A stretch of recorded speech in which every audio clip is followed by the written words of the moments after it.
please leave the lecture hall. Please keep your masks on and kindly mute your mobile phones. The event is being recorded and we are gratefully joined by an audience of 200 plus people.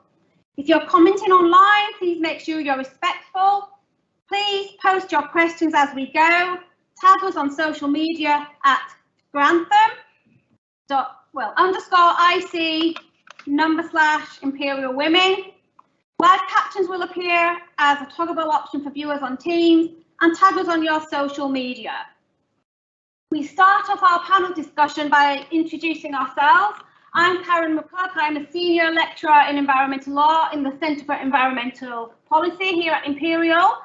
We are joined by Freddie Otto, a senior lecturer in climate science at the Grantham Institute for Climate Change and the Environment.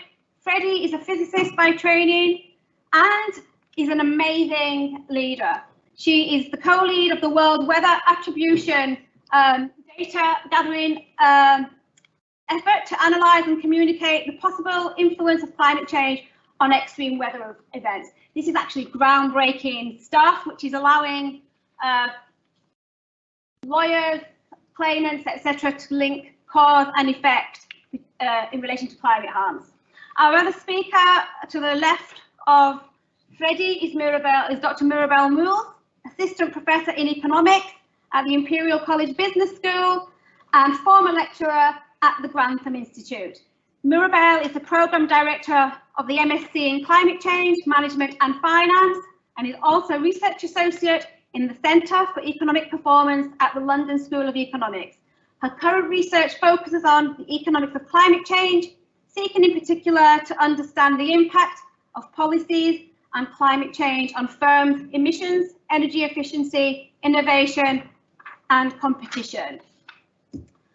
Our other speaker is Courtney Bailey. Courtney is a Commonwealth PhD scholar under my supervision in the Centre for Environmental Policy.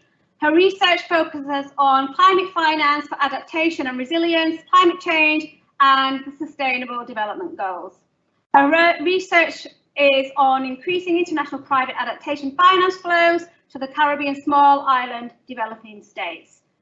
Her work explores how the SDGs can be used to quantify, monetize and transfer benefits of adaptation and resilience, which are often reserved for the country or region within which is conducted to private investors. To the left of Courtney is Florence Geschwind. Florence is the co-founder and CTO of Lixia. She is a co-inventor of the dendronic process and has over 8 years of experience working in the ionic liquid and biomass fields. Chemistry. Yeah. She has received numerous accolades, including the EIT Change Award, working with Climate Kick, and the IChemE Young Researcher Award. She is passionate about using her skills to make a lasting difference to the environment and society, and was named as one of Europe's most promising game changers under 30 by Forbes. Last but not least, we have Amira Sawas, a feminist researcher and advocate who works on the intersection of climate change, environment, gender and security. She is the Director of Programmes and Research at Climate Outreach, playing a central role in guiding the strategic development of the organisation set out in the theory of change. She's a leading activist in relation to work in South Asia, Middle East and Eastern Africa, with an emphasis on global participatory research and public engagement. So welcome and thank you. To kick off our discussion this afternoon, we invite our in-person and online audiences to respond to the Multimeter question, which should be above me, yes. And you can do this by accessing Multimeter on your phone. We'll give you plenty of time to do that. And the question is, how can we strengthen women's voices in climate change science and policy? So how can we strengthen women's voices in climate change science and policy?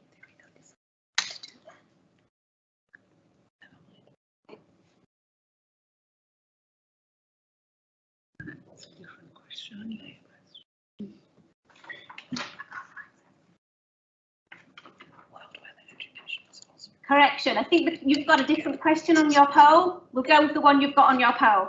How can women help solve climate change?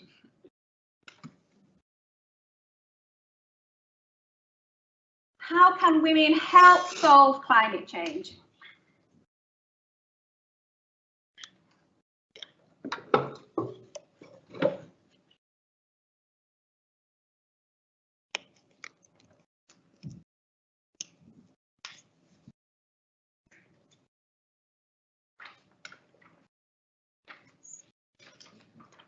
So we are starting to get some responses to that question. So this is a word cloud for those of you who are not familiar. And what it does is it highlights the words that are input as responses. And the idea is that the bigger the word, the more emphasis or repeated response to that particular idea. So I don't know if our panel can see all that without straining. So I'll just read out some of the words. We have collaboration, research, empathy, networking, empowerment in science, resilience, lead, educate, opportunities, sharing stories, anger, fight, listen, hope, struggle, equality, same way as everyone. Somebody cheated there. Action, wise listeners, team working. So I think I should leave it to our panel. I think we'll start with Freddie, if you feel comfortable, and maybe a minute or so each on responding. How can women help solve climate change? Well, I think actually the same way as everyone is the best answer to that question. But at the moment, most women don't have the opportunity to do it the same way as as everyone. And so I think that therefore women need to participate in all the aspects of climate change to help solving it. And I think from my point of view, or from where I'm sitting, which is sort of as a physicist in the climate science side, there's a huge amount of discourse and also academic debate about inclusion of women, and particularly also women of color, in the academic discourse from the social science side and from the adaptation research community. But the physical climate scientists keep very out of this and very quiet. And well, science is employing the scientific method. And in our scientific community, that is done through peer review. And so scientists decide what is science. And scientists in the physical science are to a very large degree white men. And so white men decide what is science. And as long as that continues to be only the case, everything that we have as science in the physical climate science is what white men think is science. And that needs to change in order to have a much broader way of addressing also the physical problems and solutions for climate change. So I think that really is my take on this. I think that's a great response. I think broadening the definition of science and engagement with science. Let's think about citizen science. No. It's still science, but science not just defined by what white men think is science. So not sort of dissolving science, still employing the scientific method, but by other people.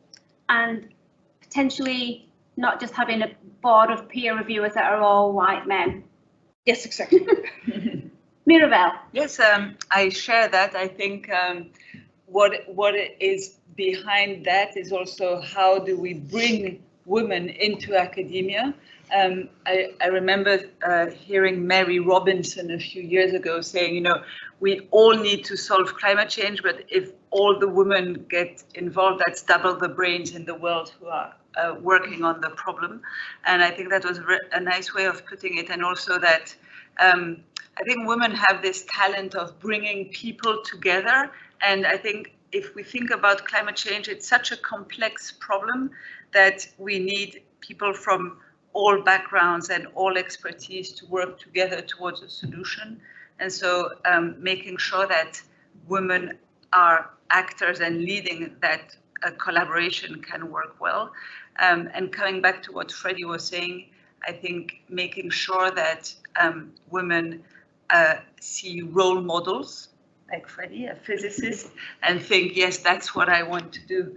And if girls and women are inspired by women leading in STEM, in science, I'm hoping it will also bring that equality further down the line. Excellent, thank you. I agree, same as everyone else, but as Mirabelle and Freddie both said, one, we need to create opportunities for them to be able to do the same as everyone else in every possible field. But they also have to feel welcome. So I think that's where inspiration and having women in places where younger girls can say, I can actually be there.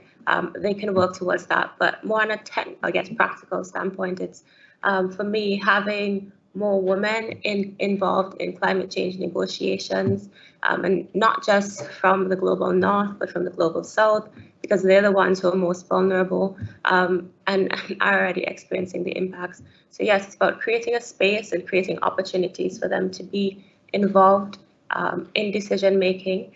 And a little bit of bias, because my work is on climate finance, making special arrangements for women who are from disadvantaged backgrounds to have access to finance to be able to actually take action.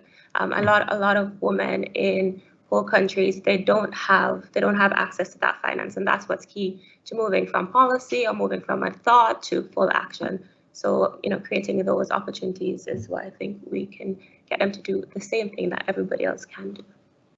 Super. Florence? Yeah, so at the risk of echoing what's been said before, of course, I think, women are just as smart as men are, and given the right opportunities, they are capable of contributing to the fight against climate change in the exact same way.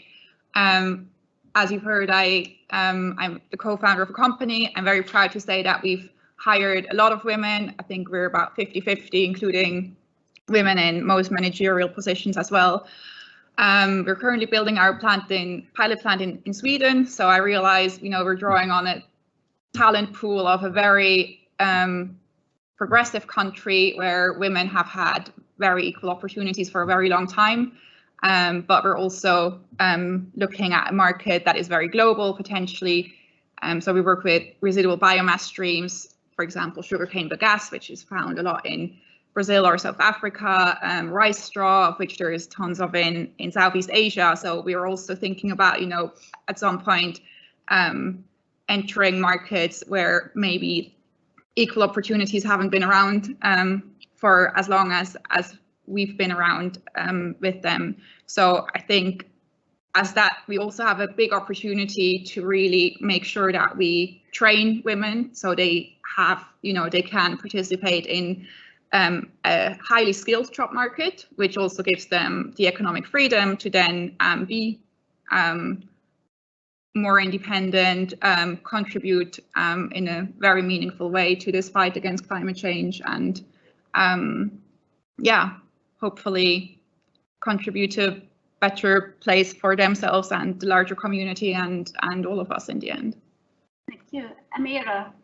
I don't want to repeat what has been said because I agree with absolutely everything that's been said. So just to add a different lens, perhaps, or a level of nuance that I think is really important.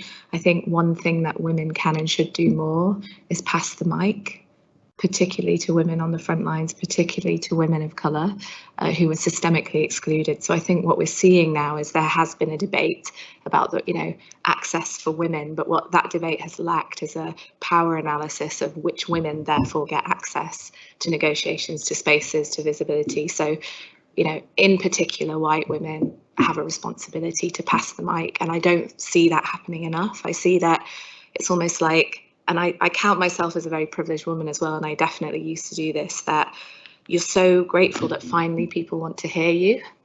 that you take the space, but sometimes we need to go, actually, I'm not the best person to talk about this. Have you thought about this person? Have you thought about that person? So I think that's something we can and should do more of. Brilliant. I think what some of you have mentioned, role modelling as well, and there's many people who've used the quote I'm about to say, that you can't be or do what you can't say, so that's vitally important. And I like what you've all said about science and women having a platform, and I will just add that the IPCC does have a gender policy and implementation plan dedicated to mainstreaming gender in its work in an inclusive and respectful manner, and that is particularly centred on engaging women scientists and activists in the processes and facilitating participation in a pragmatic way at conferences of the parties and decision-making processes that include childcare or contributions towards hotel costs and flights, so that there is a representative mix of women at these tables. So thank you. That leads nicely to my next question. How can we strengthen women's voices in climate change, science and policy?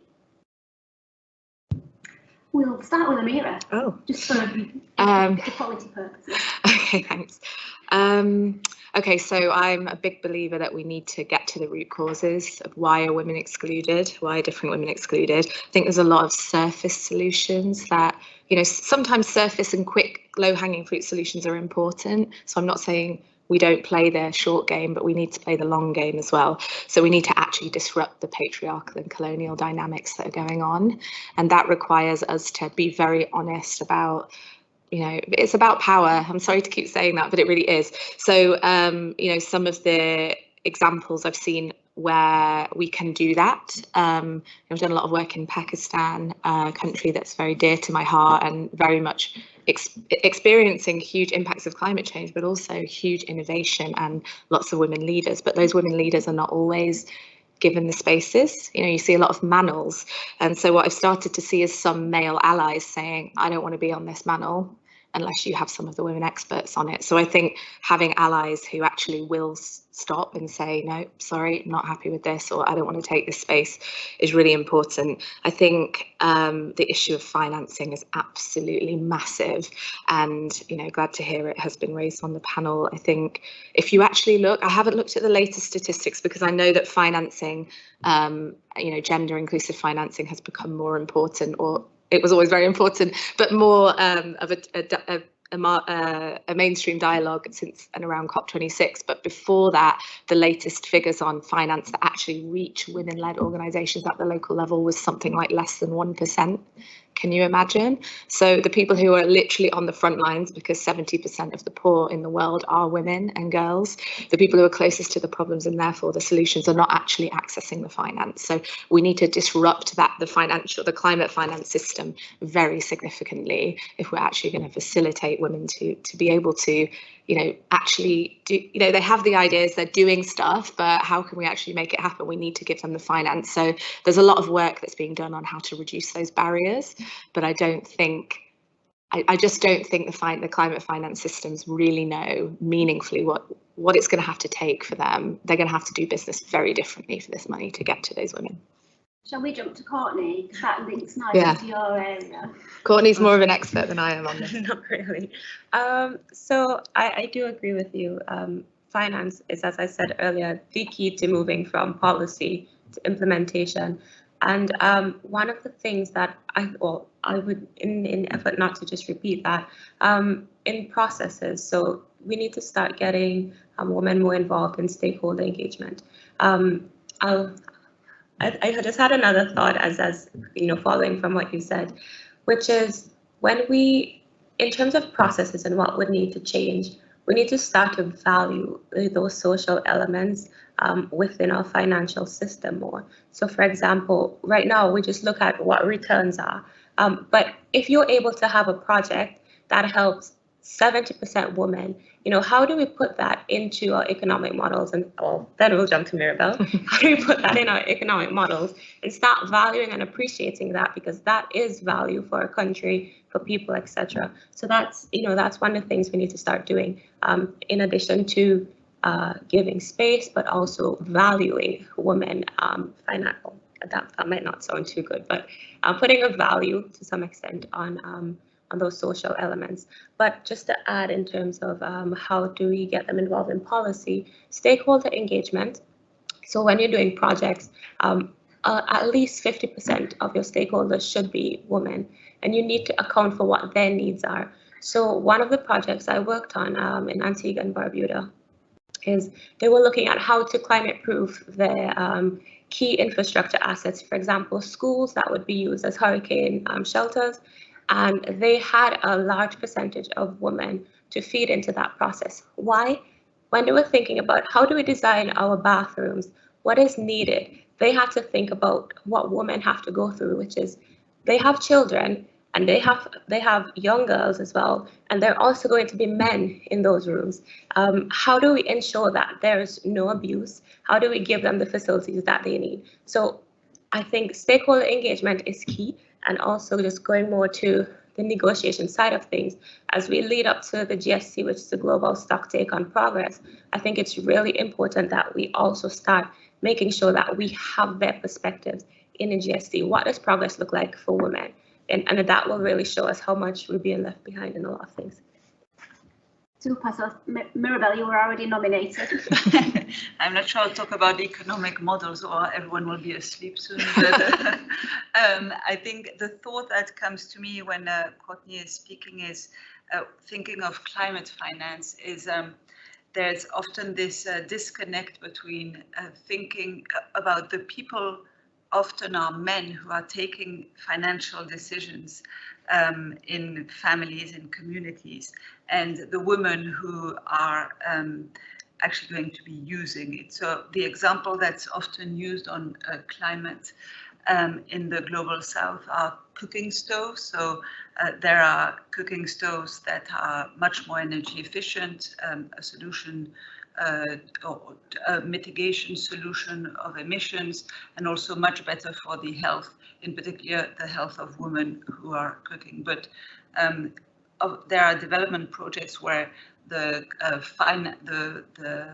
institution or the charity who comes and distributes those cooking stoves for, say, there have been research projects, come in, explain the benefit to the women who are convinced by its attributes, but a few months later, the cooking stove breaks down and there's no one there to repair it. And the men who would have taken the decision not to buy it because it's more expensive, and they don't take into account neither the health nor the climate benefit, and the system that breaks down because it's not thought in its entirety.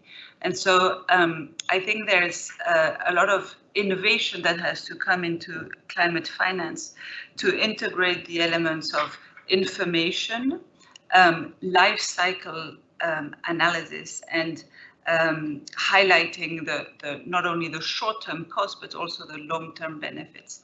And I'm going to flag a competition that my students are running, that is a climate finance innovation competition. And often when we think about innovation, we're thinking about technological solutions.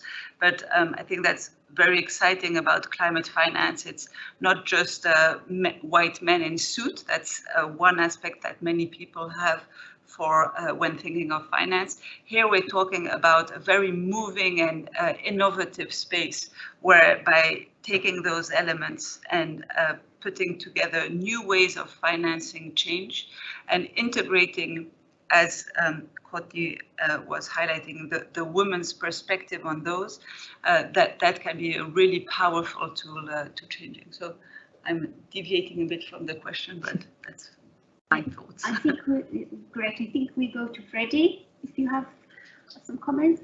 Yeah, I think I would want to come back to what you said earlier. So you said that the IPCC has the gender task force, which is great, and it's really important, and there has been a lot of improvement of improving representation in the IPCC of women.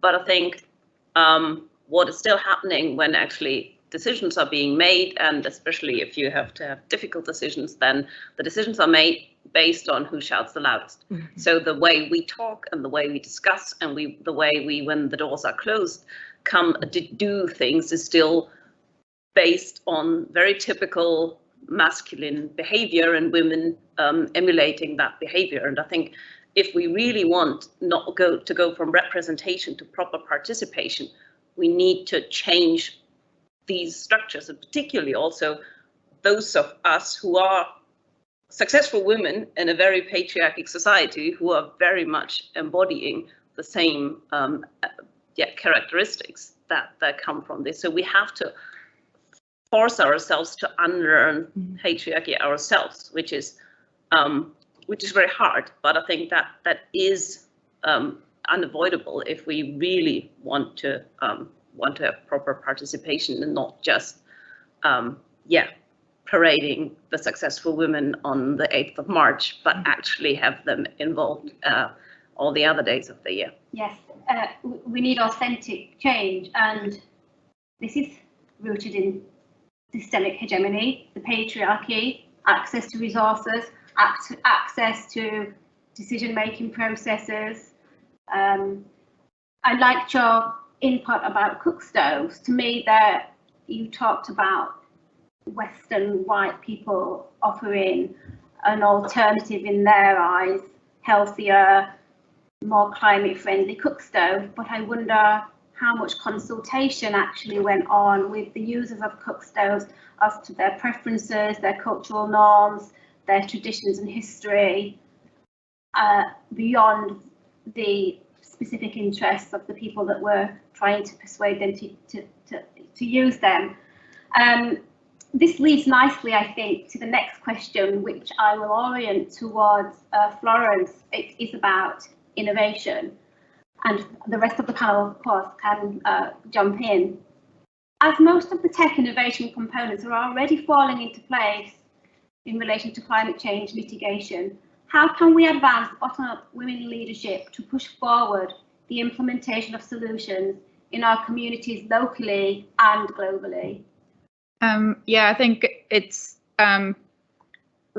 really about all the things that have been said in terms of making sure women have the resources needed. So it might be access to finance, it might be being allowed to be in the decision-making process about household money allocation, but also education. I think it's really important that women and this is mainly girls, get the education they need to actually, make those decisions. So that's both economically, savviness, as some people might call it, but also technical skills, I think, are needed. And then I think that bottom-up approach will come. And well, now I said girls, but I think there's also something to be said about, taking women who maybe, for whatever reasons, weren't able to, complete their regular schooling or haven't been able to go to university, but, training them up, reskilling them, making sure that they have the knowledge and the skills to make those changes and to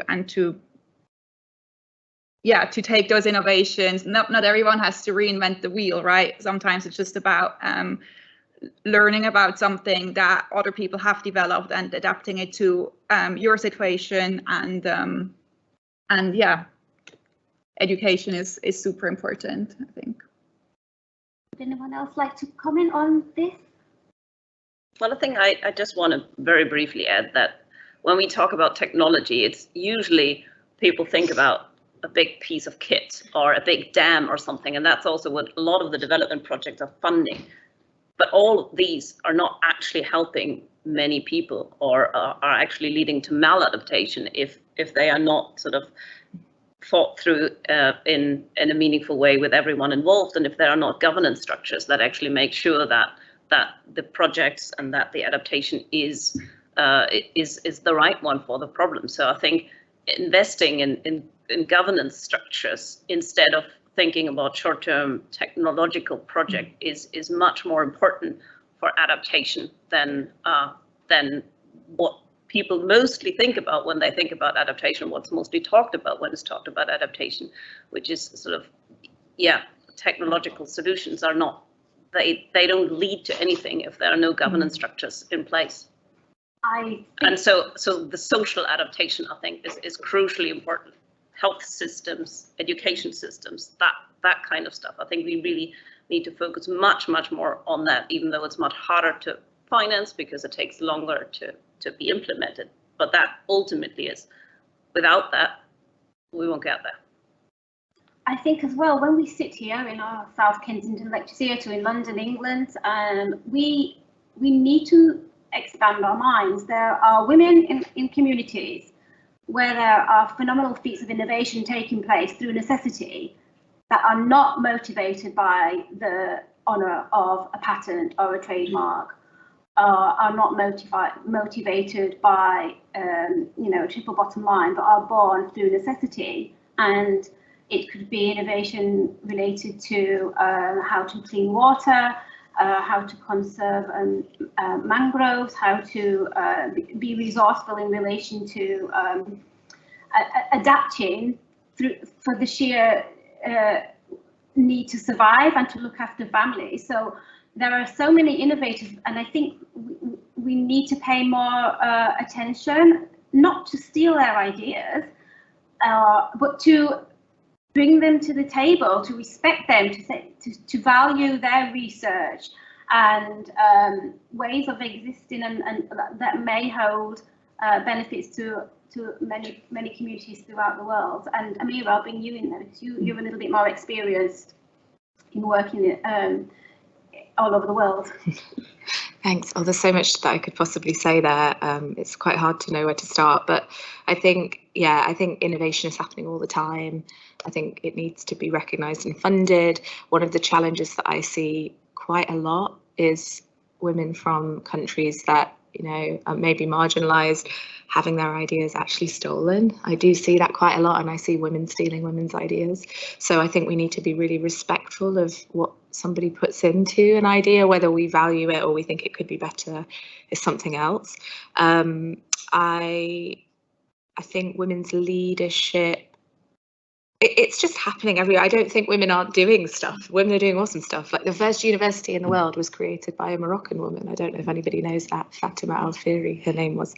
So it's not like women haven't been doing this work. It's just that the barriers and the erasure of what we do historically is quite significant, and something that I definitely have faced. I mean, I'm getting older and I've been doing climate related work for quite a while, but I constantly face erasure, like people making assumptions that about me. Sometimes I have to explain, I have a PhD, or somebody lecturing me about the IPCC and I've just been involved in as a contributing author. Just things like that happen to me all the time. So imagine what happens to women from countries that are facing like systemic oppression in the global space.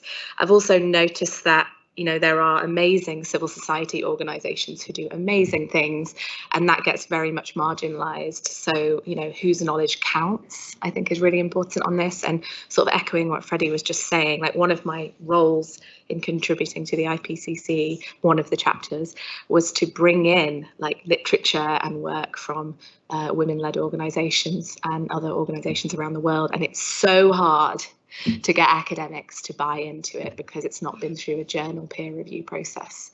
And for those of us who, have been through journal peer review processes, we know they're very hard, but we also know there's a lot of silent power that goes on about who knows who, and you've cited my work, so I like this, so I'm going to recommend it. So what can I say? I think we need to actually just start calling things out that happen. I think we need to start calling out when people are erased. I think we need to start calling out when men take up too much space. I think we need to start saying, I'm not sure that was your idea, was that somebody else's idea? Or I really do think we have to start being very honest and open, because it's the invisible dynamics and the fact that we often acquiesce just because we don't want to have a difficult day. I don't want to deal with that, I'll pick my battles. But when you pick your battles, you're often doing that at the expense of somebody who's actually done amazing work and who's being erased in that moment. So I don't know if you want to comment. Mirabelle, you look ready. Yeah, I was just on a slightly different note. I think there's also in the innovations you are mentioning, there are some big innovations and there are some small ones, but I think that the great opportunity there is here for women is that we're going to see hopefully huge transformations of the way our societies function, whether it's, you know, how we use energy, where we get it from, how we travel, how we work, how we build. Everything is going to be changed. And this means that there are so many new skills that need to be learned, and it creates an opportunity for women who have not had the chance to gain the skills to bridge in here and to be part of this transition in a positive way. I think, you know, that in terms of innovation, as you are saying, there are so many innovations, but also all these innovations often come with skills attached to them, and so I think there's also a great opportunity there, thinking of how to make sure that the transfer of skills or the development of skills happens in a gender equal setting. And just to add to that, just pick up on 2 points. One, I know we talk about education and awareness, because awareness is very important. Karen, as you said, a lot of women are doing things, they're adapting, but they don't necessarily know that they're adapting to climate change. So raising awareness around that. But within that, it's about also respecting the level of education they have and bringing that understanding down to their level. So I think that's really important. And that also ties in when we talk about a just transition, making sure that every woman and men understand that women have equal opportunity, but women of different backgrounds have equal opportunity to be able to engage. And I do think training of the workforce and how we start building up the workforce in different sectors, for example, in renewable energy or whatever. I know, for example, I'm from the Caribbean, you know, there are certain areas, for example, in energy that is really dominated by men. So in terms of like batteries, changing those things, if we need to start training women in those areas so they can start filling in those spaces, because if we go back to STEM, those are the areas that we really need to see women engaged in. Freddie, I think you have quite a lot of applied experience working with communities. Anything you want to add? Well, I think what is really important is what Amira has said earlier, is that passing the mic, and that's and especially also in the there are lots of people who have lots of things to say. They say them in a slightly different way than we're used to from our academic education, and it's really hard to take them seriously because it doesn't sound like what we have learned. But I think this is really where we have also, to not put barriers in, but actively to go away and make space, and this I don't think I've always succeeded in doing that very well, but I think it's something that I've been become acutely aware of, in particularly in recent years, also because, of course, women and people from those communities have started to call us white dominating people out on that, and I think that's the most important thing that we have to do and can do, is to not only go there and talk and work with them, but actually then also go away and make space for them to do the work and to produce the science that we need. Absolutely. I think it's not just about acknowledging also that there are limits to the levels of education of women and men in the global south, but also we in more developed countries also need to re-educate ourselves. So raising awareness about equality, diversity, inclusion of women in particular, given today's topic, but also in terms of eliminating geographic bias in the curriculum and decolonising it, which we are attempting to do at Imperial College. And it's not just tokenistic, there is authentic merit in doing that in terms of engaging a variety of stakeholders in the research and educational processes. You get more voices and experiences, you get more ideas, more solutions in attempts to address climate change challenges. So moving on, we have 10 minutes, so I think a few more questions for the panel, and then we will ask our audience for some questions. A nice one that we have now is, well, it's not so nice in terms of content, but nice in terms of the connection as what has already been discussed. Those that will be hardest hit by climate change are women and children in the countries of the south. What can be done? And Florence, you're smiling at me. That's why you shouldn't smile so much. Yeah, so again, from my just my background working with biomass, bio-based economy, bio-refining, a lot of the work we're doing is around using residual streams. As I mentioned, sugarcane bagasse and rice straw, but I think that is an opportunity for people in the global south, countries, communities, to create more value, especially the countries that might not have fossil fuel resources, which allows them to build up a new economy, which I want to stress that very strongly, is not intended to result in deforestation. So we're really looking at residual biomass streams that are not currently used in good ways. A lot of agricultural straws are actually burned in the field and cause huge public health issues through air pollution.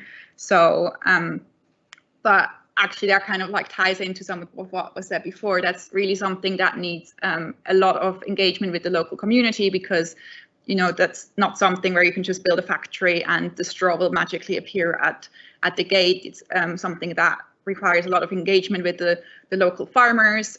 They're not, in the US, you have these huge wheat farms or corn farms, heavily industrialized farming. In many parts of the world, it's a lot different, right? It's like subsistence farmers, very small farms. So yeah, really working with local communities to allow them to create this possibly very high value economy that also offers a lot of independence to those countries. So it would reduce their requirements on imports and allow them to capture more of the value internally. And how that ties back to women and girls again, I'm repeating myself, but yeah, making sure they can participate in those opportunities. So maybe through the farming level or at highly skilled jobs at those chemical plants, because that's what they are in the end. And yeah, give them the opportunity to participate in that potential. Thank you. I think I'd like to ask Freddie, because I know you work a lot on weather and patterns and countries and impacts and challenges, and yeah, but the impacts of climate change are worse on countries of the global south than women particularly, because vulnerabilities are highest, and vulnerabilities are created are highest in unequal societies. And so I think we cannot treat climate change as a physical problem for which there is a technological solution, but the vulnerabilities are the huge problem, and so we need to increase resilience and reduce vulnerability, and that you don't achieve that by playing different crises against each other, which we see all the time, but by actually addressing equity problems that in all sorts of dimensions at the same time, and finding solutions that ultimately will benefit all. So an example is, so at the moment, well, we have lots of nice renewable energy now in Europe, with lots of lithium batteries. Lithium mining in South America is done by poor local communities who have the same social issues that they had when they worked in fossil fuel mines. So there's just exchanging tit for tat. But not actually addressing the underlying inequalities that will lead to ultimately having globally more resilient societies, and that's very hard work. But I think we have to treat these complex problems in their complexity, and also at the at the local and at all levels, and So- not wait for an international solution to How come do we along. do this though? Because we've just missed a massive opportunity at COP26. How do we do this? We have trillions of dollars circulating the globe. How do we all know what we need to do. How do we do it? If I had the answer, I wouldn't be on senior. I don't have the answer, but I think what's the thing I'm observing is that there is that money and the investors are there, and what's needed is the places they can invest in. And so, you know, what we need is women, men, everyone to come up with ideas and the financial structures that allow the channeling of those funds into the change. I think what's hard, and what Freddie was highlighting, is this vulnerability being even exacerbated by climate. So it's not like climate change is helping change those equity, it's reinforcing it even more.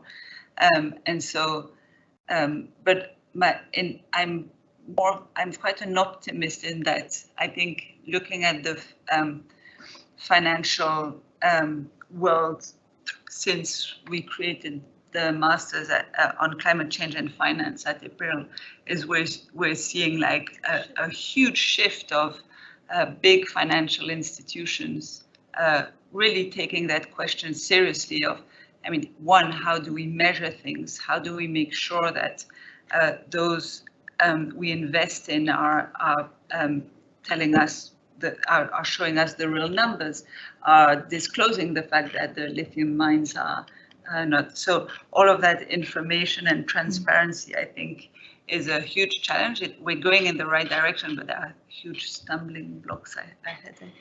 Mira, you're nodding. I know, I have two thoughts. I'm really passionate about this area, and this is something that I'm doing in my day job in a way. But the first thing is, there's an area of the negotiations called loss and damage, which is basically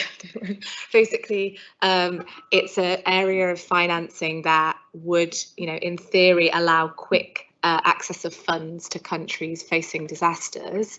But basically, we've made it really, really hard for that area of the negotiations to progress. It's probably the most contentious area of the negotiations. So what does that mean? That means when, let's say, Mozambique has a series of floods or Pakistan has an earthquake, they don't have access to that finance to sort of bounce back. They have to kind of dip into their already kind of tight budgets. So what that means, there's a knock-on impact. They get pushed further back into debt to the IMF or the World Bank.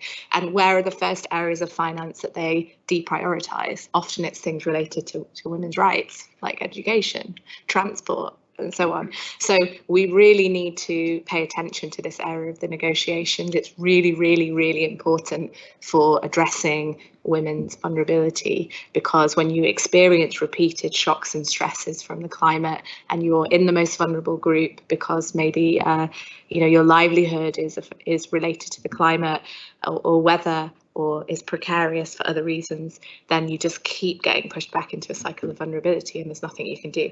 The second thing I think that's really important is in countries that have what we call the historical responsibility. So like here, you know, our lifestyles are predicated on the extraction and exploitation of people that are now on the front lines of climate change. So even though now we've adapted our policies for ourselves, and you know, we're starting to move to what we may call net zero, we're not taking responsibility for what we've done elsewhere. So what we need to do is engage the public, because right now the public are not engaged, and most of the public in the UK, we know from our research, they resist these kinds of conversations. It's kind of like, I don't want to deal with that, or it's not my problem, it's not my fault. We need to start engaging and understanding what is going to inspire the public in different countries to hold their decision makers to account on actually taking meaningful action and actually meaningfully, you know, stewarding, for example, like the negotiations. We're not at that place yet. You know, it's still, climate change is still held in this kind of distant, you know, semi-technological space, and someone over there at Imperial will deal with it. They'll come up with some cool technology, or someone over there in government's going to deal with it. We're not taking responsibility in our daily lives, and even if you look at our net zero targets, right, 62% of them require some form of individual action.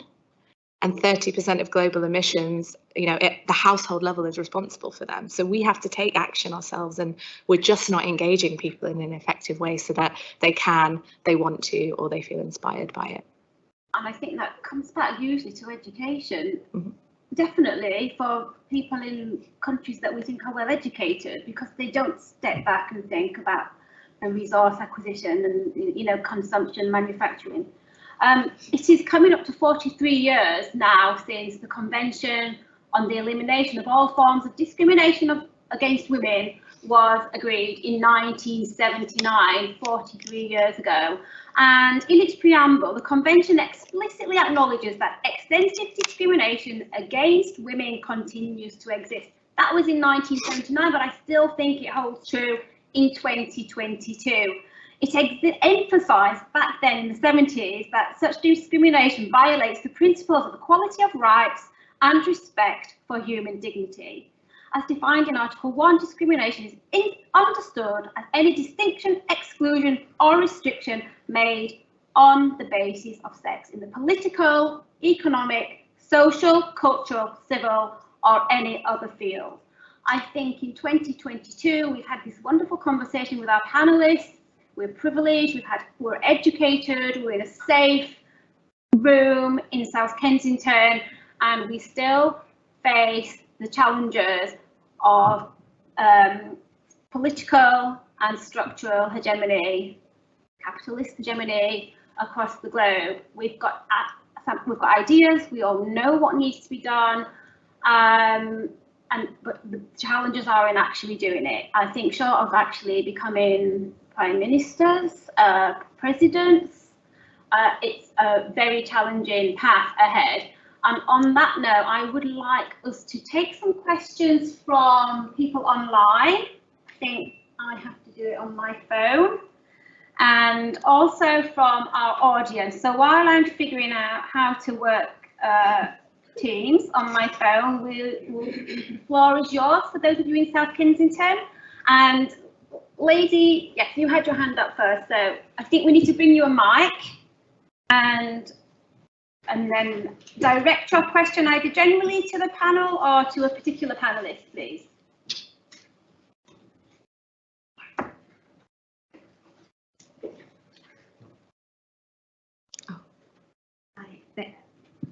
Thank you so much for sharing. And I have a question because, the issue related to gender equality, inequality, and inclusion, we talked a lot about, it is a problem more in the South, in less educated population, in society that's unequal. I wonder if there's anything, in Europe, in more developed world, that you have observed. There's also an issue with inequality, perhaps related to climate change or broader, with the broader sustainability ESG aspect. The reason why I asked that is because I'm a senior strategy consultant for a consultancy firm, and I personally work a lot with developing ESG strategy for real estate investors. So I want to know if there's any issues that you have observed in Europe, in the North. It is not just in the issues of distance in the South. If there's anything that we can ask this real estate investor to help contribute and solve these issues that we have discussed just now. Thank you so much. So I'm thinking that's for you, Mirabel. Environmental, social governance in investment, is that, and the challenges? Did I get that? Yeah, I think I'm interested to hear from you about if there's also any pressing issues related to gender inequality and climate change in Europe as well, because we talked a lot about what this is an issue in the South, and it's an issue everywhere. It's an issue. I'm so sorry if it came across like that. It's an issue everywhere, very much so here as well. I mean, sorry, just very personal experience. Obviously with the, we're an Imperial College spin-out company. We've been trying to raise money for a while, and we got a grant from the European Innovation Council of 2.3 million euros, and that required a written application and then a pitch in Brussels. That was before the pandemic, so it was in person. And my female co-founder and I went together to Brussels, and because they do like, I don't know, 50 interviews in one day, in that lobby waiting there, I think I couldn't see another woman waiting there in this like group of 100 people.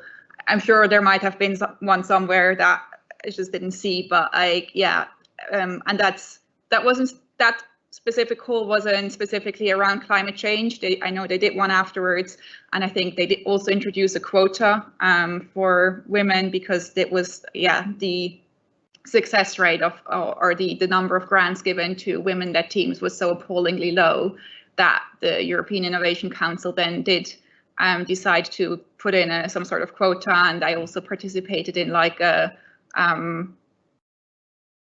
don't want to call it focus event, but like a sort of workshop around how to get more women to apply. Was there anything in the application that was really off-putting and things like that? But yeah, so I think access for women-led companies to financing in Europe is also pretty poor, and we're now looking to build a demo plant which costs several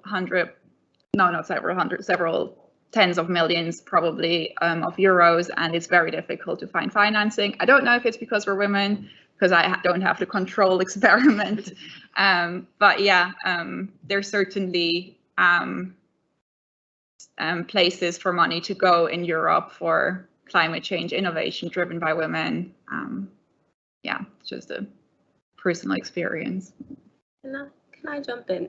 Just to put, and I think we have another hand in the back, but just to put a slight spin on what you're asking, if there's anything that we see in Europe that can maybe be used, and you highlight ESG, and we've been talking a lot about financial sector and transforming the financial industry, and I think ESG and that link to the SDGs, Freddie talked about when we look at adaptation and resilience, we shouldn't just look at hard infrastructure projects.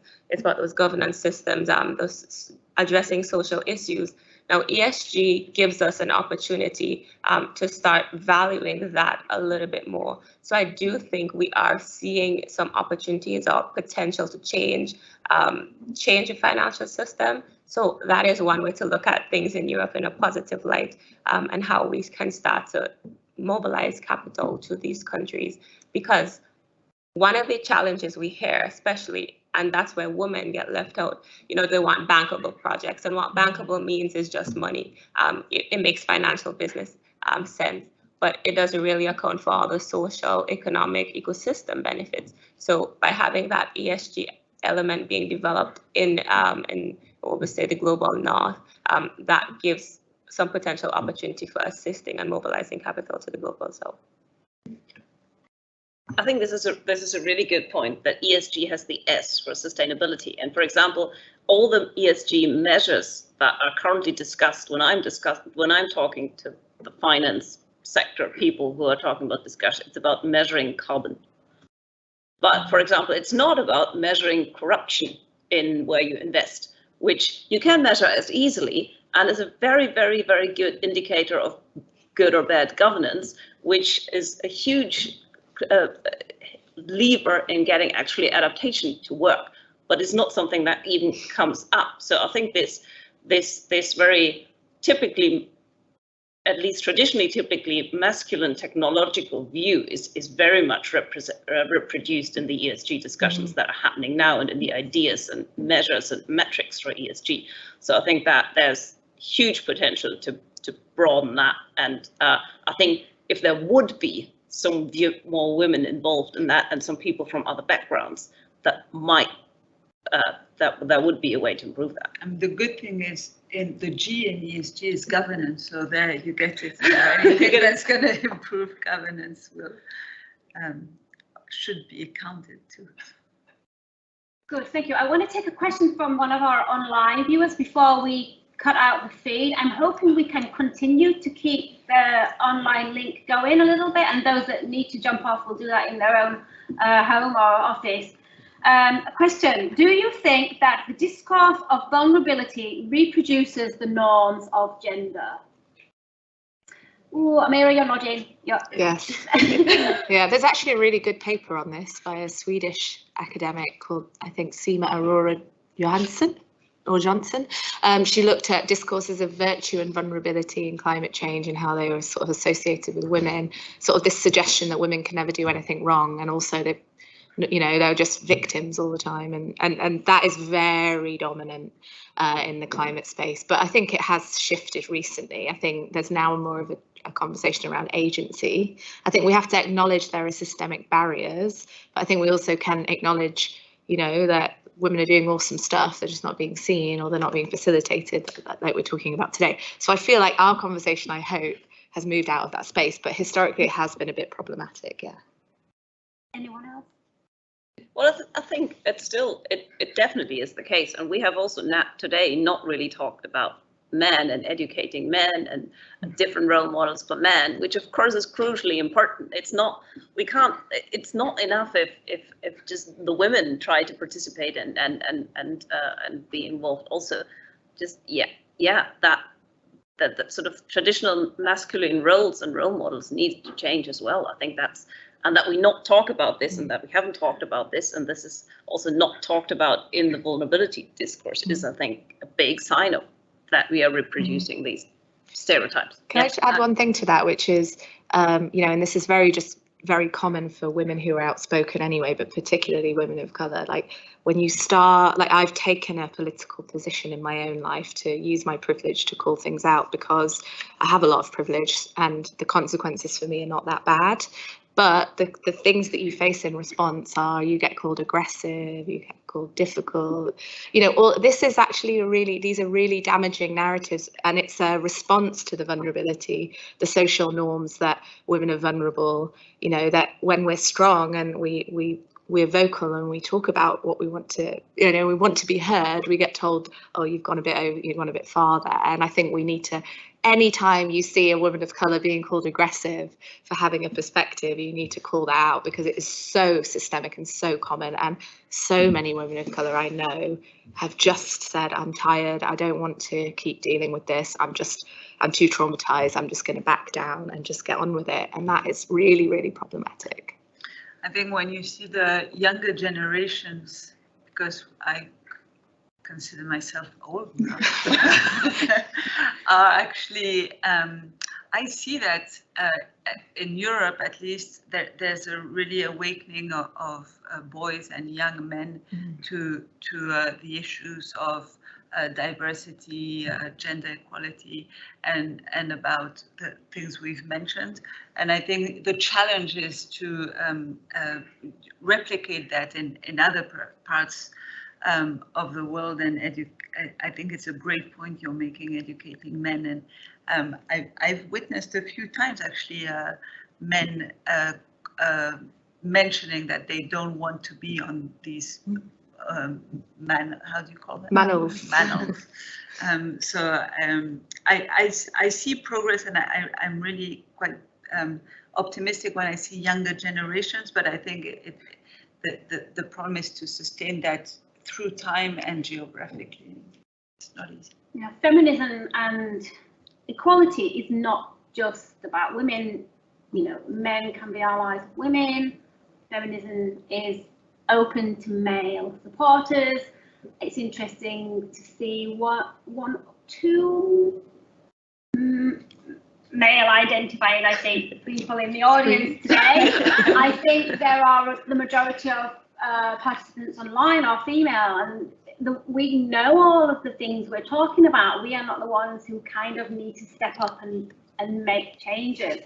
And this question of vulnerability, I will close on now, is I think it's about framings as well. We are strong, we are not vulnerable, we are privileged, we are fortunate, we are educated, we are allowed to speak, we have opinions and we can air them. But I think some women are continually vulnerable. And yes, this discourse does to some extent reproduce the norms of gender until we have a full levelling up across power structures and resource structures, including economic as well as environmental. There will still be women that are vulnerable, and in particular to the impact of climate change more than other women. And I think on that point, I would like to, first of all, invite you all to drinks across Queen's Lawn, but also say thank you to our online audience, thank you to our in-person audience, and a really huge thank you to our panelists, Freddie, Mirabelle, Courtney, Florence, and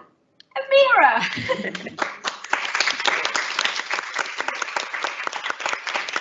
And thank you so much to the Grantham Institute for Climate Change and Environment and Hannah for organising it. Thank you. And send us your questions and tweet us. So, for those of you who would like to continue the conversation and the questions, you're invited for a drink in the Queen's Tower rooms, which are directly opposite this building, opposite the entrance. You walk across